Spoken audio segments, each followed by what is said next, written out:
kasama sa kanilang pinagbabatayan yung educational attainment.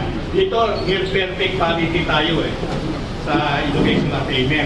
Tapos, medyo pangalawa yung tinatawag sa health and survival.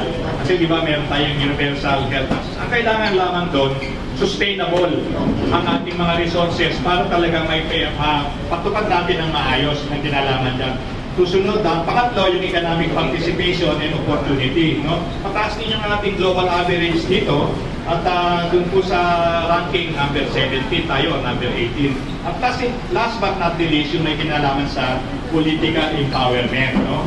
Higher to sa global average, pero medyo mababa kung titignan natin dahil medyo nababawasan. No? Sa pangkasalukuyang gabinete ng Pangulo nung magsimula siya, 7 babae ang member ng kabinete.